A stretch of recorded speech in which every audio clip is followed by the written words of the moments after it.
നിലമ്പൂരിൽ യു.ഡി.എഫിൽ യാതൊരുവിധ പ്രതിസന്ധിയില്ല എന്നും സ്ഥാനാർത്ഥി ആരായാലും 35,000 വോട്ടിന്റെ ഭൂരിപക്ഷത്തിൽ വിജയിക്കുമെന്നും മുസ്ലിം ലീഗ്.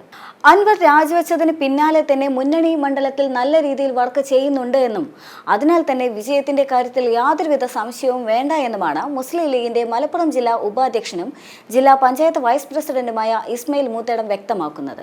മണ്ഡലത്തിൽ 204 ബൂത്താണ് ഉണ്ടായിരുന്നത്. അത് ഇത്തവണ 63 ബൂത്തായി. അപ്പോൾ 59 ബൂത്ത് വർദ്ധിച്ചു. 59 ബൂത്ത് വർദ്ധിപ്പിക്കുക എന്ന് പറയുമ്പോൾ മൊത്തത്തിൽ അതിന്റെ സ്ട്രക്ചറിൽ ചേഞ്ച് വന്നിട്ടുണ്ട്. ആ ചേഞ്ച് കാരണം തന്നെ നമുക്ക് പുതിയ ഒരു ബൂത്ത് കൺവീനർമാരെയും BLOമാരെയും വെക്കേണ്ടി വരും. അതിനുവേണ്ടി തങ്ങൾ തുടക്കത്തിലെ തന്നെ വർക്ക് ചെയ്തിട്ടുണ്ട് എന്നും വോട്ടർ പട്ടിക ഇറങ്ങിയത് മുതൽ തന്നെ അതിന്റെ പുറകെയുണ്ട് എന്നും ഇപ്പോൾ തങ്ങൾക്ക് എല്ലാ ബൂത്തിലും ചെയർമാനും കൺവീനർമാരുമായി മികച്ച രീതിയിൽ ഹോംവർക്ക് നടത്തി വോട്ട് ചേർത്തിട്ടുണ്ടെന്നും അദ്ദേഹം പറയുന്നുണ്ട്.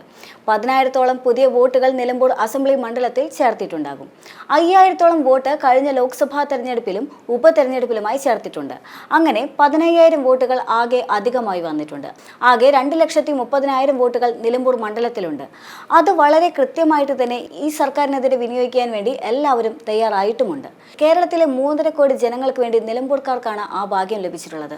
ഈ സർക്കാർ ചെയ്യുന്നത് തെറ്റാണെന്നും സർക്കാരിന് ജനപിന്തുണ ഇല്ല എന്നും ഈ തെരഞ്ഞെടുപ്പിലൂടെ തങ്ങൾ തെളിയിക്കുമെന്നും ഒരു 35,000 വോട്ടിന് തങ്ങളിവിടെ ജയിക്കുമെന്ന രീതിയിലേക്ക് ഞങ്ങളുടെ തെരഞ്ഞെടുപ്പ് വർക്ക് മുന്നോട്ട് പോയിക്കൊണ്ടിരിക്കുകയാണ് എന്നും അദ്ദേഹം കൂട്ടിച്ചേർക്കുന്നുണ്ട്. സ്ഥാനാർത്ഥികളായി ഉയർത്തിക്കാട്ടാൻ തങ്ങൾക്ക് 2 പേരെങ്കിലും ഉണ്ടല്ലോ. ഈ സീറ്റ് CPMന്റെ സിറ്റിംഗ് സീറ്റാണ്. അങ്ങനെയുള്ള അവർക്ക് ഒരു സ്ഥാനാർത്ഥി ഇതുവരെ ആയിട്ടില്ല. തങ്ങൾക്ക് 1-ൽ കൂടുതൽ സ്ഥാനാർത്ഥികൾ ഉണ്ട് എന്നുള്ളത് ഒരു കഴിവാണ്. അതല്ലാതെ ഒരു കഴിവ് കേടായിട്ട് കാണേണ്ടതുമില്ല. AICC പ്രഖ്യാപിക്കുന്ന സ്ഥാനാർത്ഥിയാണ് തങ്ങളുടെ സ്ഥാനാർത്ഥിയെന്നും AICC പറയുന്ന സ്ഥാനാർത്ഥിക്ക് വേണ്ടി വർക്ക് ചെയ്യാൻ മുസ്ലിം ലീഗ് മുന്നിലുണ്ടാകുമെന്നും അവർ പറയുന്നുണ്ട്. പ്രചരണത്തിൽ ഞങ്ങൾ ഏറെ മുന്നിലാണ്. 2016-ലും 2021-ലും പറ്റിയ ഒരു അപകടം ഈ തെരഞ്ഞെടുപ്പിൽ പറ്റരുത് എന്ന് മുസ്ലിം ലീഗിനും UDF-നും ആഗ്രഹമുണ്ട്. അതുകൊണ്ട് തങ്ങൾ നന്നായി വർക്ക് ചെയ്ത് മുന്നേറാൻ തീരുമാനിച്ചിട്ടുമുണ്ട്. ഞങ്ങൾ വെറുതെ 35,000 വോട്ടിന് ജയിക്കും എന്നല്ല.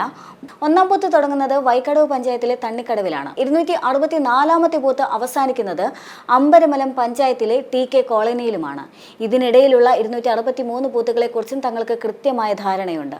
ഓരോ ബൂത്തിലും എത്ര വോട്ട് വർദ്ധിച്ചു എന്ന് തങ്ങൾക്ക് കൃത്യമായി അറിയാമെന്നും ഓരോ ബൂത്തിലും തങ്ങൾക്ക് എത്ര വോട്ട് ലീഡ് ലഭിക്കുമെന്നും തങ്ങൾക്ക് അറിയാമെന്നും 263 വോട്ടും ബൂത്തും പഠിച്ചതിന് ശേഷമാണ് തങ്ങൾ ഈ കണക്ക് പറയുന്നതെന്നും അദ്ദേഹം കൂട്ടിച്ചേർത്തു. ഇത് തമാശയ്ക്കുള്ള ഒരു കണക്കല്ല.